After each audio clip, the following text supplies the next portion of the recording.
Bonsoir chers auditeurs et chères auditrices de notre web radio R212, Ali Boilou, en sa qualité d'internaute invité, partage son avis et sa réflexion avec vous dans cet article intitulé Descartes et le modèle mathématique. Le voici en podcast pour vous. Ali Boilou débute son article de la manière suivante. Les philosophes antiques notamment Pythagore ont voué une admiration sans borne pour la pensée mathématique. Cet engouement est principalement dû à la clarté, la transparence parfaite du raisonnement et l'apodicticité qui en résulte. En gros, ces philosophes admiraient les mathématiques car elles leur procuraient l'expérience de l'évidence. La démonstration mathématique s'accomplit pas à pas jusqu'à l'avènement de la cohérence dans une intelligibilité sans défaut. Rappelons ici la différenciation que fait Platon entre l'opinion et le savoir. L'opinion c'est l'approximatif, le savoir c'est la certitude intégrale sans le moindre doute. Cette clarté dans le raisonnement est la marque philosophique de Descartes. Il l'expose dans son discours de la méthode en 1637 dans une langue vulgaire, en français et non en latin, et un langage clair accessible au plus grand nombre. Dans cet ouvrage, Descartes mentionne que le modèle idéal que la pensée doit suivre est le modèle mathématique. L'auteur met en avant un point essentiel. Ce modèle est pour lui, comme d'autres philosophes de son temps, une partie intégrante de la clarté divine, la clarté de la pensée et la certitude qui en découlera proche du divin. Pour arriver à cette fin, Descartes s'interroge volontairement, et sans la moindre angoisse, sur tout prétendu savoir. C'est ce qui est dénommé le doute méthodique ou le doute hyperbolique pour sa non-limite. Le doute de ses propres expériences sensibles lui permet de trouver la certitude. À ce propos, Ali Boilou rappelle la célèbre formule de Descartes ainsi. Il y a lieu de rappeler la formule de Descartes, je doute, je pense, je suis. Qui doute, pense. Et qui pense, est.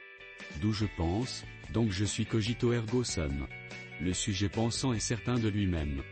Descartes établit des règles théoriques pour bien étayer sa pensée. Le point de départ ne peut être qu'une évidence incontestable suivie d'une analyse de chacun des termes de la pensée, jusqu'aux éléments les plus simples. Il faut ensuite ordonner ces éléments simples selon un ordre de complexité croissante. Cela permet de saisir les éléments les plus complexes. Ainsi, il est plus aisé de vérifier que la série entière est claire et ne présente aucune lacune. Notre internaute invité insiste sur le fait que, pour Descartes, cette rigueur intellectuelle est une condition indispensable pour parler de véritable savoir ainsi. C'est seulement à cette dernière condition qu'il est permis de parler de savoir selon Descartes. Et tout au long de ce cheminement, le doute méthodique opère entre les concepts clairs et distincts pour arriver à la certitude suivante, celle de dire qu'il n'existe aucun lien entre la certitude du sujet pensant, imparfait et assujetti à la finitude, et celle de l'existence du monde extérieur. En revanche, Descartes trouve un chemin qui le conduit de l'existence de ce sujet pensant à l'existence de Dieu, c'est-à-dire l'idée d'un être absolument parfait qui garantit la véracité des idées claires et distinctes. En d'autres termes, Dieu est le garant de notre pensée. Dans cette optique, Ali Boilou met en évidence la vision cartésienne de la réalité physique de cette manière. Aux yeux de Descartes, la réalité physique est constituée par essence de concepts géométriques. Les qualités sensibles ne constituent pas l'essence des choses. Il n'y a que l'étendue réelle des corps et chaque corps en mouvement en déplace un autre, et ainsi de suite. La philosophie de Descartes est non seulement rationaliste, elle est aussi dualiste mettant en exergue deux réalités fondamentales, la substance étendue et la substance pensante, res extensa et res cogitant.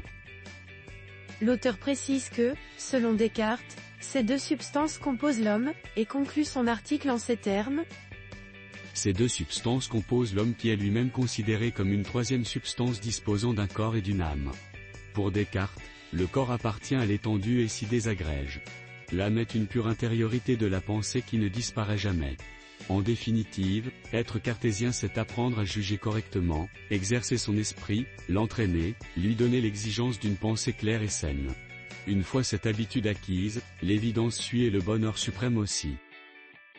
Chers auditeurs de la web radio R212, merci d'avoir été à l'écoute de ce podcast et de partager avec nous ce moment d'échange et de découverte.